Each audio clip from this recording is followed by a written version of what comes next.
Yeah. This month obviously is API Heritage Month, so a very special time for people in the United States to recognize the heritage of Asian and Pacific Islander Americans. Also, yesterday was the 140th anniversary of the signing of the Chinese Exclusion Act, which has had such an incredible effect on so many people and so many immigrants to the United States. But we're making a little bit of history today. Yesterday was this is the first time collaboration between the Wing Luk Museum in Seattle, hello, Museum of Chinese in America in New York City, the Chinese American Museum in Chicago, the Chinese American Museum in DC, the San Diego Chinese Historical Museum, where we are right now, and the Chinese American Heritage Foundation out in Boston, who all agreed to come together and to support Tiffany Chin in her first webinar about her life. So it's very exciting, and I know that this is just the first step that we'll take together in telling the story of the Chinese American experience as we educate, remember, and celebrate our heritage. So today we celebrate our heritage by talking to the figure skating star and now figure skating coach, Tiffany Chin. Tiffany was born in Oakland, California in 1981. At a very young age. She won the 1981 World Junior Championship. She's a two-time bronze medalist in the World Championship. And then in 1984, she competed at the Sarajevo Winter Olympics. At just the age of 16, she finished fourth. And you think about how many people are in figure skating, and finishing fourth in the world is just an extraordinary feat. Now, she won the 1985 US Championship title, the first time by a non-white athlete at the senior level. And she was just this year in January inducted into the Figure Skating Hall of Fame in January this year. So congratulations on that. It is just an honor to have you here. We want to talk about all your wonderful skating adventures around the world, but I want to go back to the very beginning first and talk about about your parents and how they came to America and how you came to be born in Oakland. Well, thank you very much, Chris, for inviting me, and Lily. My mother is from mainland China, and she was a student from SC and she came as a foreign student to SC to study librarian science. And my father was coming to the US, actually was born here, and going to Berkeley to study his PhD. So they met in the graduate programs. Okay, and you were born in Oakland. Tell me a little bit about how you grew up. Where were there a lot of, I think there were a lot of Chinese people in Oakland. Yes, there are a lot of Chinese people in Oakland. I didn't spend that much time there in Oakland. Just like the first couple of years. And then we relocated down to San Diego, which I spent really most of my skating career. Okay, and so how did you get started in skating? Was it just something that you tried out and grew to love? Well, actually, my parents had bought a $1 pair of skates at a garage sale. So who would have thought, right? From that $1, this career would start. But I took it to a local rink, tried it out. I remember really enjoying that feel against my skin, just the wind against my face. I love the sensation across the ice and gliding. I just had a blast. And from there, begged my second grade a babysitter to take me skating, and it just kind of progressed. I'm very lucky to have parents to support me in this. Yeah, you're talking about your parents. I mean, skating is a very challenging sport. I believe finding time for the ice. Sometimes people have to wake up at 5 a.m. or did you have to do that? Oh yes, those grueling hours. I was no stranger to that. And yes, I mean, I didn't quite get up at 5. Surprisingly, I was one of those like people who was just always kind of sleeping. My mom would drive me to the rink. I was asleep in the car. As you know, I grew up in San Diego and represented San Diego until I was a senior lady. So I had my very, very beginning session to the advanced level, the senior level. here in San Diego. And I later came to find my coach. Well, my mother found my coach, Frank Carroll, who I spent many years with, who was located in Los Angeles. So of course that's a two and a half hour drive. So it's really my mom who did those 5 a.m.s. I basically got up at 6. A lot easier for me. But yes, no stranger to long hours, both before school, after school. It seemed like I was skating all the time. Back then, there was a discipline called figures, hence figure skating, in which we did compulsory figure eights. And that took up about a good 50% of my skating hours, believe it or not. They now no longer have that, but it did teach us a good sense of edging and control. And so when did you know that you were good? I mean, was there a point where you said, yeah, this is something that I can really be good at? You know, I didn't really have that big aha moment. To me, I loved it.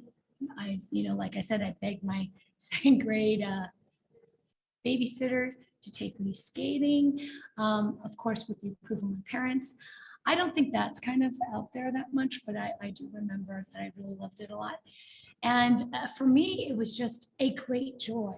I think it was maybe other people saying things to my mom when I was young.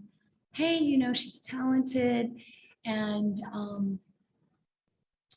her kind of making that observation and maybe taking some of the advice of you should get her some lessons, you should think of progressing into some competitions.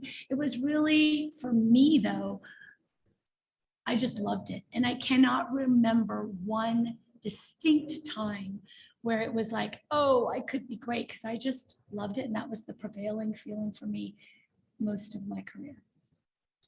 That's exciting. And then when you entered your first competition, or maybe won your first competition, what was that feeling like? Well, gosh, exciting. I remember being excited about the performance, and it would go so quickly. And I remember thinking, oh, I want to do that again. So I think, like many young girls, you tend to look forward to the next competition, and hence you start your skating career. So as you were growing up, were there many other Asians in the sport or other Chinese people in the sport? Not to my recollection. I do not recall seeing many Asian faces, actually, if any, to tell you quite honestly. There weren't many. That didn't bother me though. I was always, had lots of friends. I grew up in San Diego, started in San Diego. San Diegans are very friendly. So yeah, but I don't remember seeing many Asians. And I think that's a lot of the experience with everybody, or normal people growing up in the United States. And you might land yourself in suburban areas and schools that there just aren't as many Asian folks around. But as you progressed in your sport, at what age? It was a very young age when you started traveling to larger competitions and competing internationally, right? Yes, I was 12 years old when I was selected to represent the United States at the 81 Junior World Championships. I was really excited. It's a big competition. It still is a big competition. And I was so thrilled to participate and to have won it. And where did that take place, the world? It took place in Ontario, Canada. Okay. And what an exciting feeling. You were 12 years old and all these people around the world are coming to compete in a place, and then you end up on top. It was not as surprising as that, actually. At that time, it was US had enjoyed a long history of always winning that particular competition. So, and this was definitely made known to me. So I felt the pressure, and I was really happy and relieved that I did not disappoint. Excellent. Well, there's a lot of talk, especially of parents, especially mothers. And I think it was because of a New York Times article talking about a tiger mom, or that mothers are um, like to push and push. Was that the case for you? Oh, well, definitely. I mean, I think most Asians, and I can't say for everyone, but I would say a lot of Asians do have that expectation that they need to work hard and excel. And again, no exception to that. And I'm very grateful to both my parents for that, especially my mother, who was really by my side the entire way. And I learned,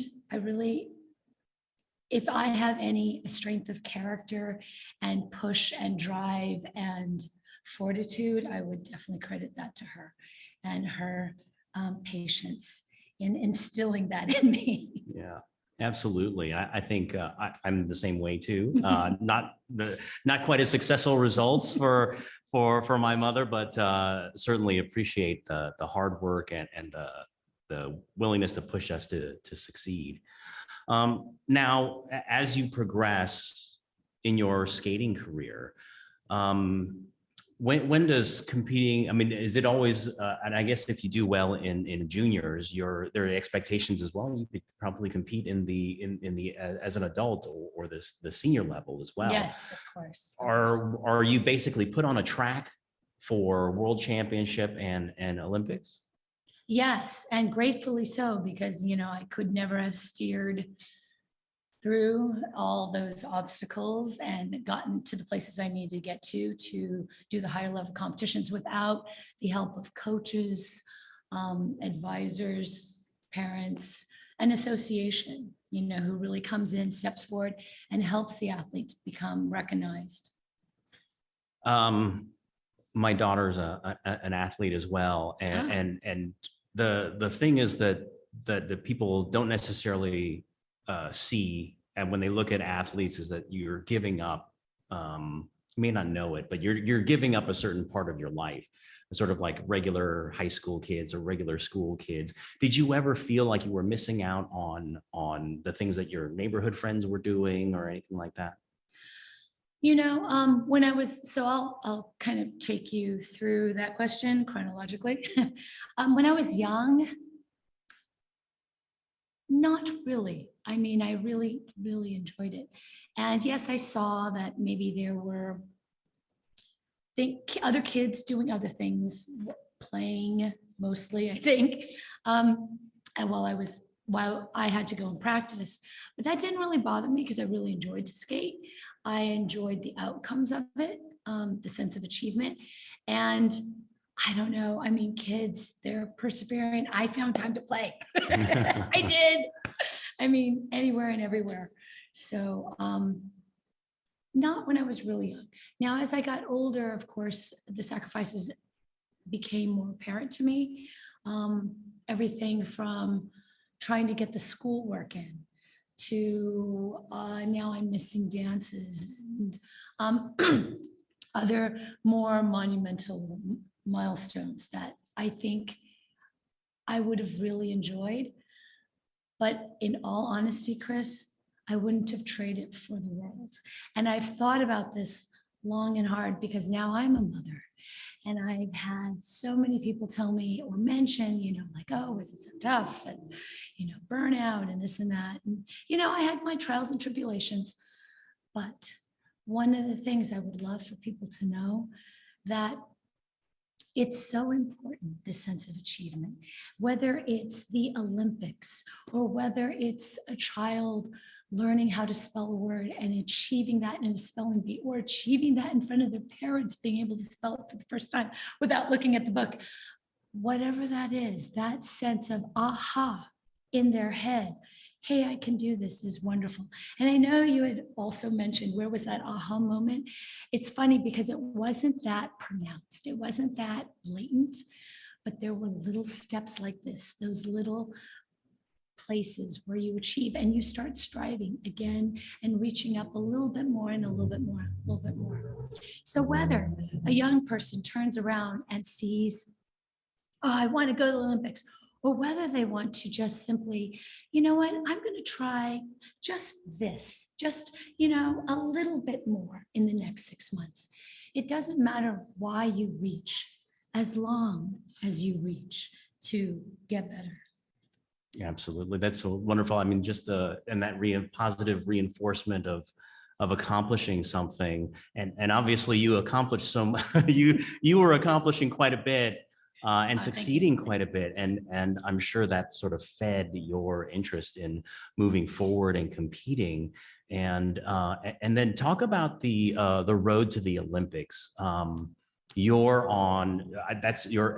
people are expecting you to do that. You're expecting to go to the Olympics. And we watch, obviously, the trials on television, things like that. Tell me about the excitement and the stress level and I guess the aspirations that you have when you were just 14 years old. I hit the world, it depends. I hit junior worlds when I was 13. And then I did my first world championships at the senior level at 15, and then the Olympics at 16. So, again, lucky to have a whole team of people behind me. My coach, who dedicated so many tireless hours helping me get it through my head, certain things that I need to do either with my body and with my mind and the emotional development, because something like the Olympics or these world championships, it's just a fleeting moment, and years and yet years, at least for figure skating, years and years and years and years, intense years go into those 4 minutes. So we spend a lot of time let me rephrase that. Many people spend a lot of time to ensure it is not just left to chance. And even so far as to take care of the emotional side too, so I really credit the people that I was working with. Again, I can't say enough about, I feel the association and my coach and coaches that have helped me, my parents who've held my hand and said, especially my mom. I mean, one of the things a lot of people don't know, maybe some young athletes might have had their own experiences, right? My mom would always say to me as I would go out into these competitions right before I competed, I don't care how you do. I love you no matter what. And that, Chris, really grounded me, because you're trying to tell yourself, or at least now I'm talking about when I'm going into that mode, and as a young person, I'm trying to tell myself that, what, this world championships doesn't mean everything. Biting my lip and digging my nails into my hand, when I know good and well it does. It means everything to me. It's what I've been working really, really hard on. But having someone you love say that to you really does allow you to sigh and take a breath. And you need to breathe through these moments that are difficult to get through. Absolutely. I mean, I get the support system.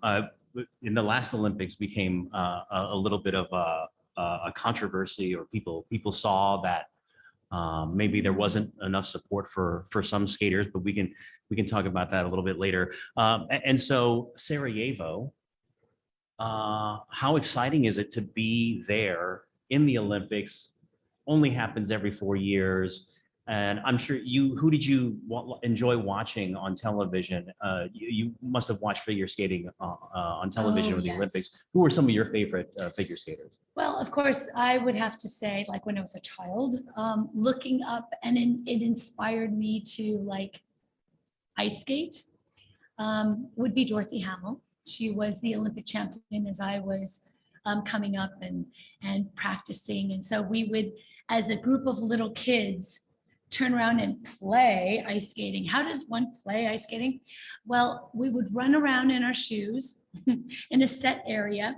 There would even be some selected judges, and we would perform our routines, and the selected judges would vote on who they thought would win.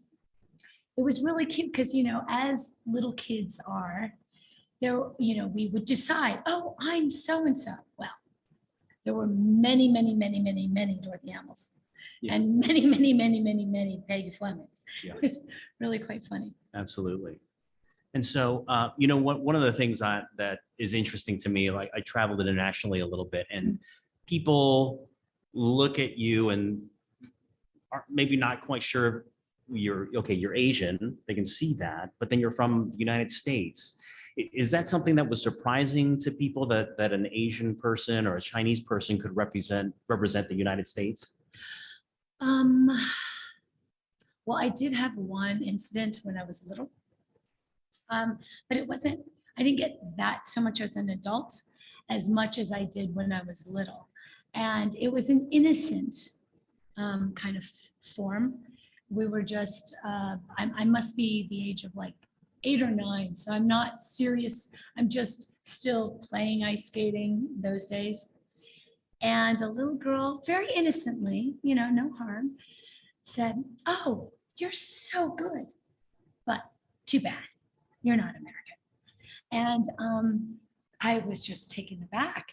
And so I asked her to define this, and it's like, because you're not, the way Americans look. So that kind of, I immediately thought, well, I'll have to change that. And of course, not really at all taking that very seriously, just little kids being indignant. But that was like my one kind of brush when I was young, and very innocently, and the other person also being very innocent, but coming across, yes, bias. Yeah. And so here you are, you're going to the Olympics in Sarajevo, and you're competing among the best. That you have been competing among the best, but on this global stage where millions of people around the world are watching. What is that feeling like to step out on the ice and know that so many eyes are on you? By this time, the association, my coach, and my support team, their work on me really helped, because I really blocked it out. I mean, I spent a lot of time really just focusing on what I was supposed to do, envisioning my program, and not getting distracted. I mean, in some extent, I didn't enjoy it probably as much as I could have, but for me, I chose, and I knew I was choosing to focus more on a good performance, and then maybe play afterward, then enjoy all of it while it's going. I didn't want to have any regrets, and I don't regret that decision. You finished in 4th place. Yes. How do you reflect on that, on the finish, on that time? And it's an incredible achievement, but not a medal, unfortunately. I mean, I don't want to point that out, but I mean, it's absolutely. I was thinking that. And going in, I was not the favorite. And I think there was a team of 3 ladies in the ladies event. And I was the newest member by far, and the most unknown. So there was really no hope for me going in for a medal. It was just kind of do the best you can kind of thing. And to have come so close was really kind of a shock. Now, in afterthought, yes, I'm like, oh man. Well, I did get second in the long program, and I was 3rd in the free skate, but there was at the time the compulsory figures in which I was 12th. So that changed my mark and held me down. Mm-hmm. And when you look back at the Olympics, and obviously your performance in skating was one thing, but what's something that you remember vividly? And you were talking about play afterwards. What's something that you took away from the Olympics and being part of the Olympics that sticks in your memory? Um,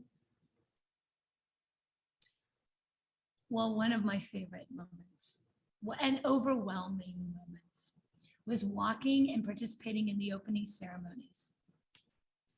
I did not realize how overwhelmed I would be. I was preparing to go into the arena, and this is, we're miles away, maybe 2 miles or maybe a mile, I don't know, a long distance away. I could see the arena, or maybe what was supposed to be the stadium, very far off in the distance.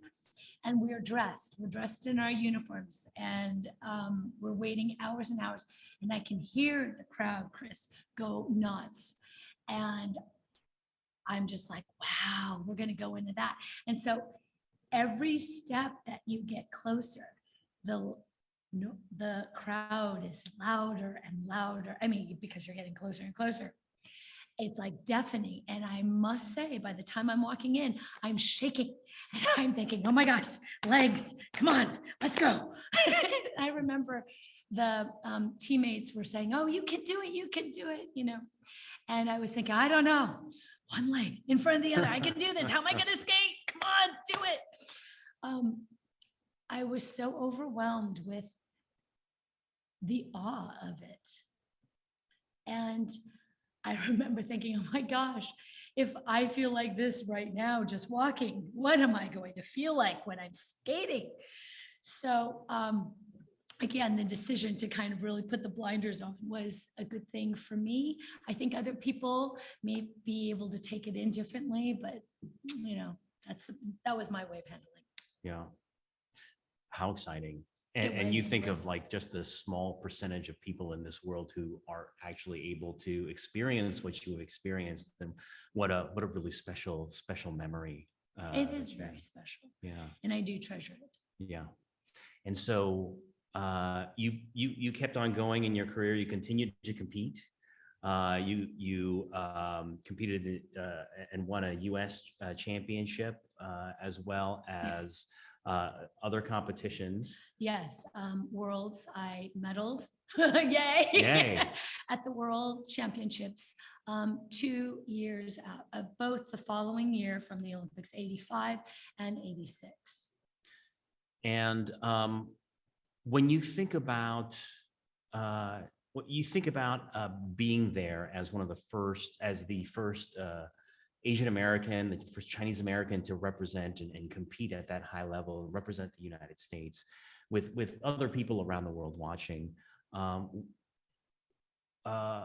do you ever think about, you didn't expect it at that time, but you were an inspiration for so many others, for so many other Asian American young skaters coming up. What is your reflection on that? That one always stumps me. Well, I can at least tell you how I felt. You're right, Chris. I was not aware of it at the time. I was just an athlete doing her best at a competition. It was made more known to me after the Olympics, and I took a trip to both Taiwan and mainland China, and I was stunned at the reception, at their knowledge and their just how much they embraced me. I was shocked and moved. I couldn't believe it. I just thought, wow. I looked behind like, who's this for? And so, and I also remember visiting, of course, these are in skating rinks. So many Asians were so talented, and they didn't have really that many facilities, and they didn't have probably the same conditions that I was used to, but I saw so much talent, Chris. I really did. And I thought, wow, world, watch out. It's coming. Yeah. So you're saying that you saw a change? No, I saw talent, Mm-hmm. a lot of talent. Mm-hmm. And as you're going, I mean, with your career, and you know, it's you retired, stopped competing at what age? 19. 19, Mhm. and that's like a lifetime for Yeah, for yeah. for other people. how was it tough to stop? Was it hard? Um, I remember it is. I mean, anytime it's the end of something, it's something one you've known, you love, and for it to come to a close is always a bit sad. But isn't that the way with life? I mean, kind of we have these graduate from elementary, you graduate from junior high. So there's all of those types of things. Of course, this is a different scale, but yes, it was a difficult decision for sure. And so you went on to study at UCLA. Is that correct? Yes. I went to USC, so Oh. Rob, we can still chat. It's okay. And I think you probably took a break from the skating life. Is that? I did. I did something kind of unconventional. Well, I don't know. I mean, the times were so different then. But at the time, people didn't really we didn't have these kinds of endorsements, at least not for figure skating, until you turn professional. So the day you turn professional, you go into these things, shows, and that's where you made your income. So I did a bit of both because I really wanted to do a bit of what everyone else was doing. So I went to UCLA and I loved it. And I continued to do shows in some professional competitions and ice shows. And what was really funny, Chris, is I did a competition and it was called Legends. I was, I think, in my early 20s. I was already You considered a were legend. a It was legend. pretty funny. That's exciting. And then you progressed to coaching. Like, how did you make that transition? It was kind of quite by accident. At the time, I graduated as an English major, and I was thinking of going into perhaps law, contractual law, because my parents owned some real estate, and I was thinking that would probably be helpful. And then I was asked into these pro competitions, and I thought, oh, okay, let me do that. And then as I did that, there was the opportunity to coach also as well. And I just kind of did what I felt like doing. It wasn't a lot of thought, and I fell into it. I mean, that passion's just, it's really easy for it to transfer for me to put all that kind of energy, because who wouldn't want to give back, right? And to help the young generation do things maybe with, of course I had by that time a few thoughts on what I could have done better, and giving that knowledge to the next generation.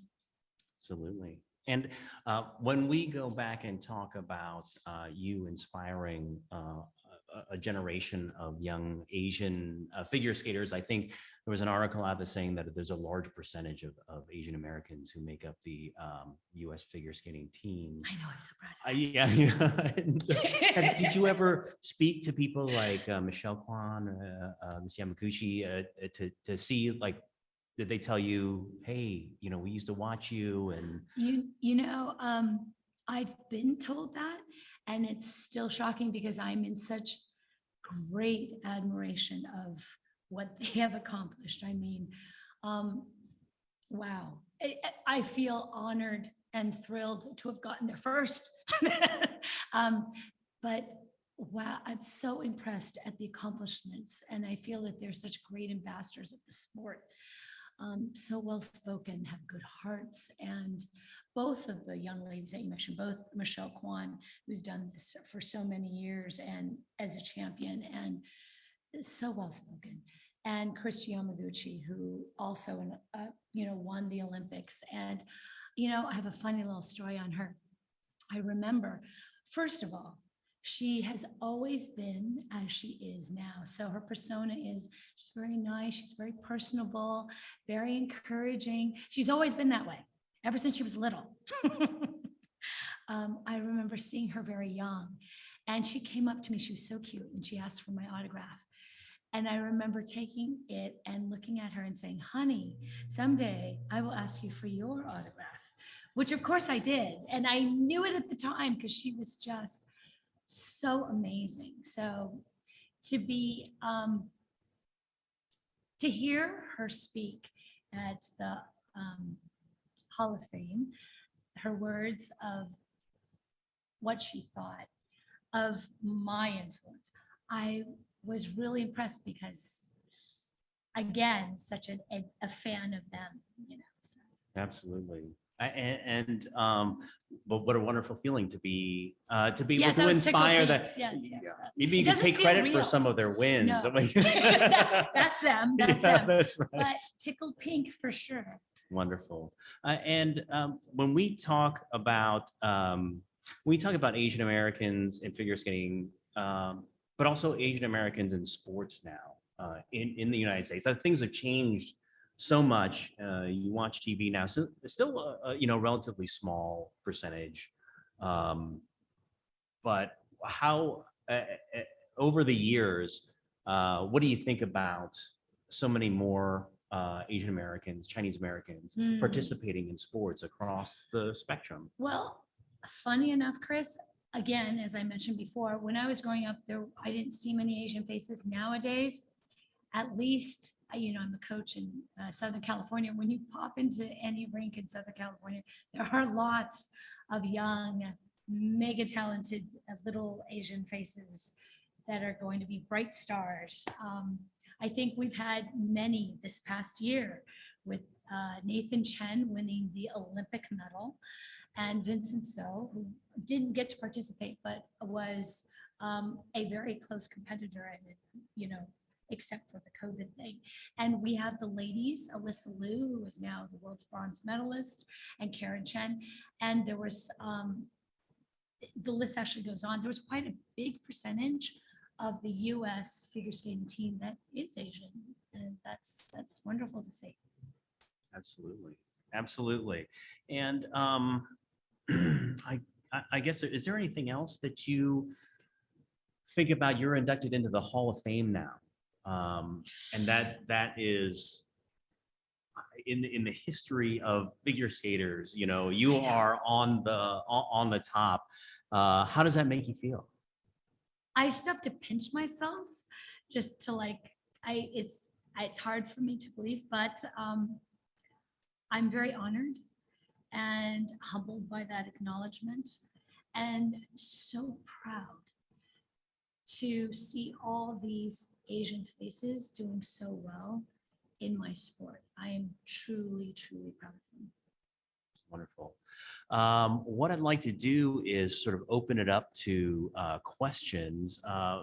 Muting, if you could turn on your volume, and if you could see if anybody would like to, if you're interested, please raise your hand, and Muting can unmute you.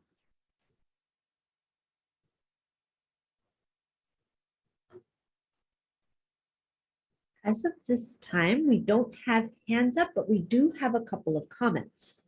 We have comments from Terry Wu and from Susan Wang, who, for example, Susan speaks about how she remembers watching you, Tiffany, skating on TV in the 1980s, and how she thought that you look like her and that you have a Chinese last name, that it was so inspiring. I'm sorry, I couldn't hear the. So Elizabeth is helping us to host the Q&A section. So he is reading the chat up to see if you have.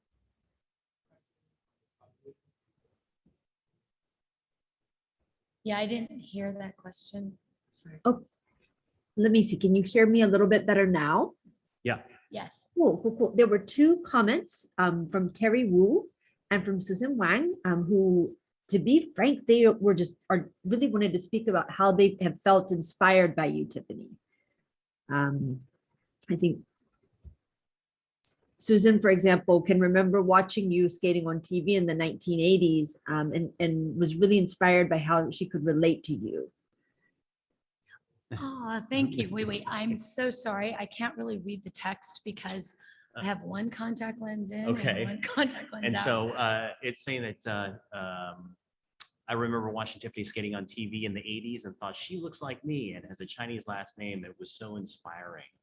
I love stories like Yeah. that. Thank you. Thank you. I think, did she say that she used to skate? Yeah. No, I don't think she used to skate, but like you obviously inspire people with your skating and excellence. How do you I guess how do you inspire as a coach? You know, how do you get people to do better or get the best out of them and inspire them? Well, it depends on the level because there's a lot of different ways to motivate. And you have to take in consideration what the goal is. But for me as a coach, if I'm talking about young kids, really trying to set a goal and set steps to achieving that goal.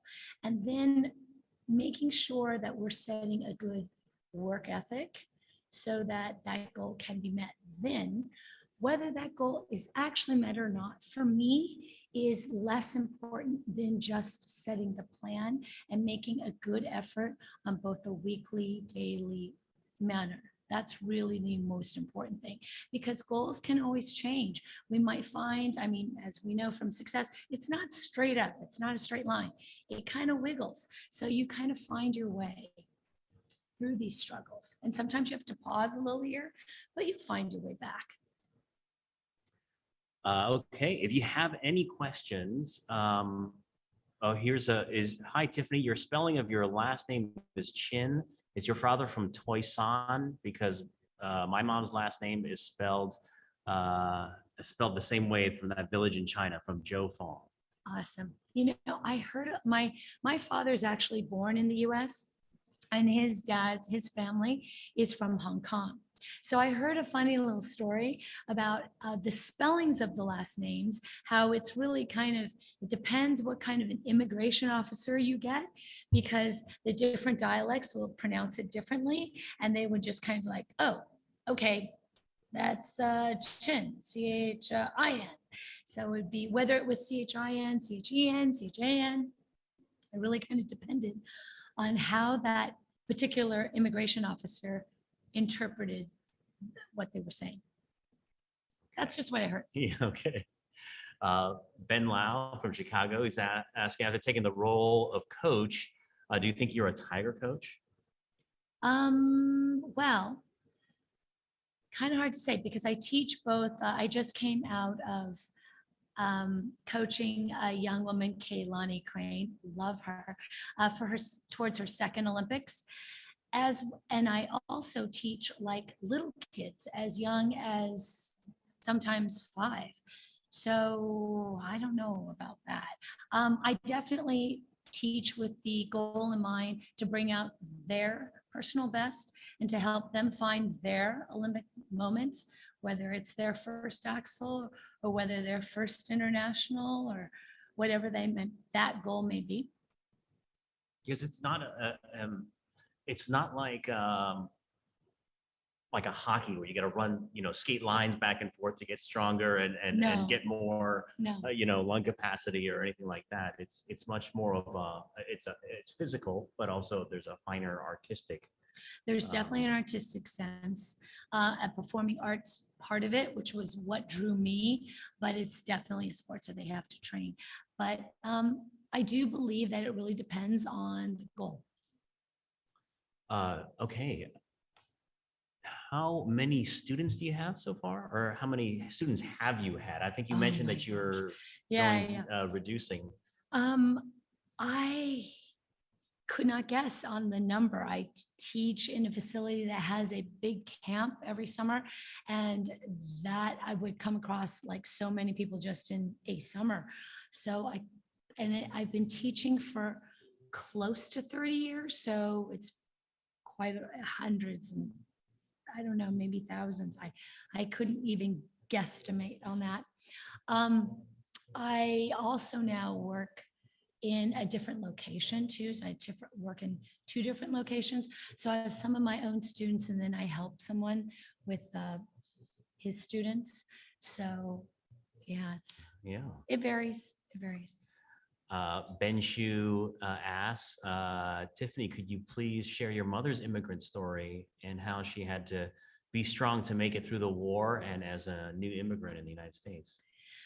Yes, well, I don't know all the details, of course, but what I can gather, she came here to further her studies in the master's study at SC. She grew up in mainland China, as I mentioned before, and it was during the war. So she had to, travel by herself at the age of 9. She didn't have to, but she decided that she was going to go on a train. And I think it was to meet up with an uncle or something, and just ran. I mean, in those kind of warring situations, there's an opportunity and you kind of take it. My mom was definitely that person. So yeah, she traveled on her own and met up with her relatives at that other destination. But that's a very scary thing for a little 9-year-old. I mean, I could never do that. That way out does any of my accomplishments. I wouldn't have the guts to do that. So there was that. And then she went to college in Taida, which is a university in Taiwan. So it was very, very competitive. But I remember her telling me that it was a very different life than mine and very difficult. I think as many immigrants have similar stories. I mean, she saw the effects of war, and it's not always pretty, but I'm asking you guys to kind of elaborate. And she wanted to make sure that she gave me a better life. And I feel she accomplished that. Absolutely. Okay. A question from Ben Lau. How do you compare the students now and then as you were growing up? Of course, you were a student or you were a competitor then. How would you compare the figure skating, I guess, the quality or the dedication? Is there a difference, do you see? Oh, yes, I think these days it's quite a bit tougher. It's very, very intense. I mean, I thought my life was intense, but it's even more so now. They have to do so much more. They are now even performing so much more. Their triples are very common. Cut triples are something that I did at the Olympics. I did, I think, 3 different types, which the Olympic champion, I think, only did 2. I'm saying that only to show that it was very rare to have people do more than 3.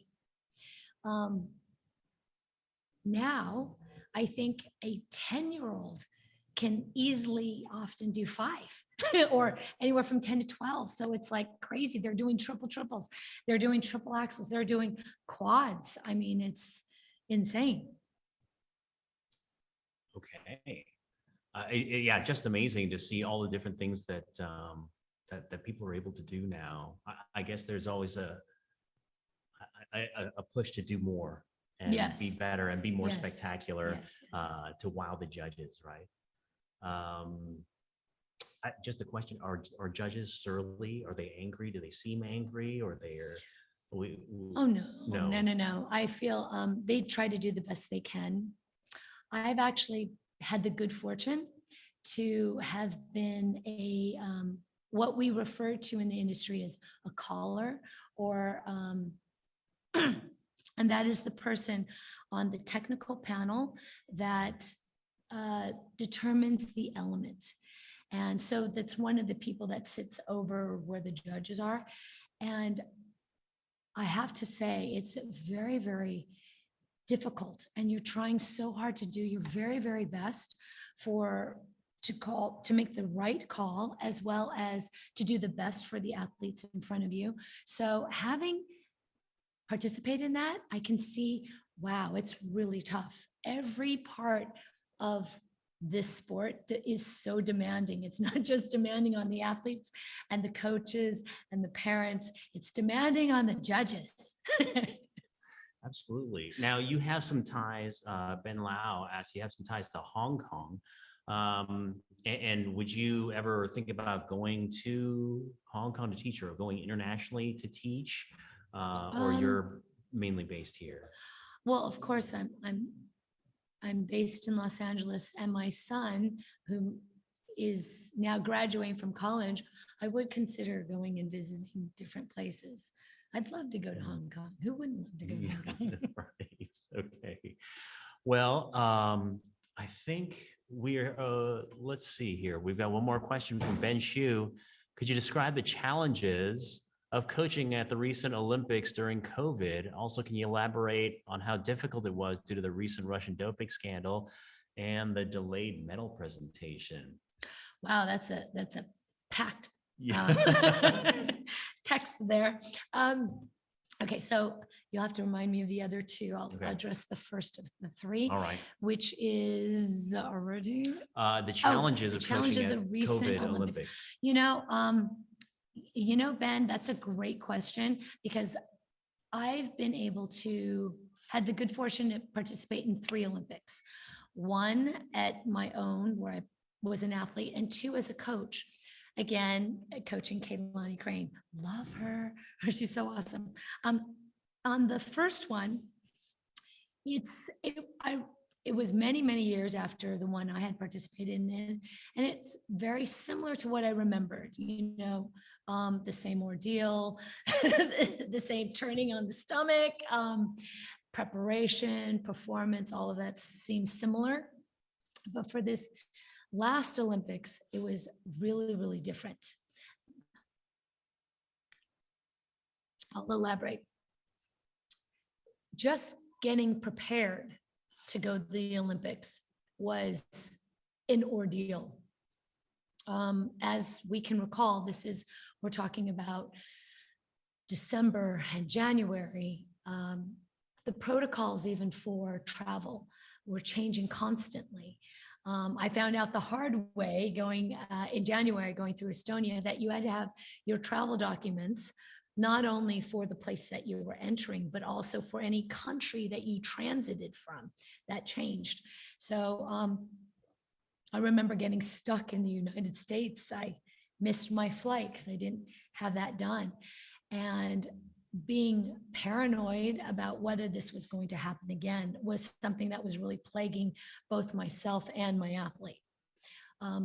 The vigor COVID testing that we had to undertake from like 2 months prior, then a month prior, and then I think it was 96 hours, and then I think maybe 48 hours, and then 24 hours.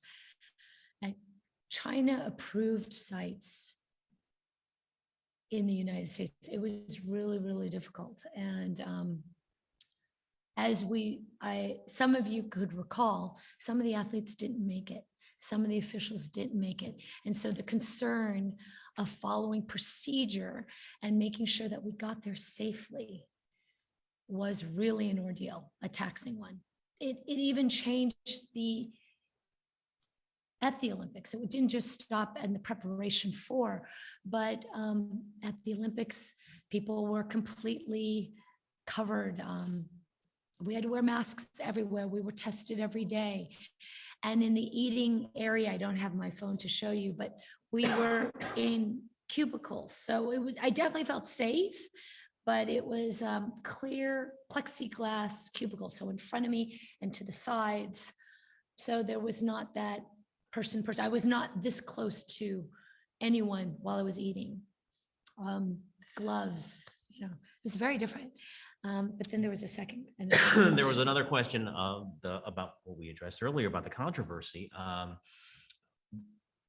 What was it like being there to see that Russian, or the delay of the medal presentation because of doping? Yes. allegations? Well, yeah, that was quite surprising. And yet not surprising. I don't really kind of want to get too much into that. It's not surprising. And It's very surprising, but not surprising. Ben's other question is, the woman, I don't know, I don't remember her name. She, the Russian rocket. She this extraordinary performance. And one of the points that was made that she didn't have that sort of moral support that you had as you were growing up from your mother, supporting their being there for them. How do you, and maybe you don't have to address that specifically, but I do you might see? not be. Okay. I mean, that's just it's a completely different country, and it's philosophically, it's different. And I couldn't even really guess as to why they do what they do. Okay. Okay. Very good. And I think that is, we're running out of time, but Tiffany, I want to thank you so much. I wanted to. I want to thank you, Chris. It was really enjoyable. I had a lot of fun.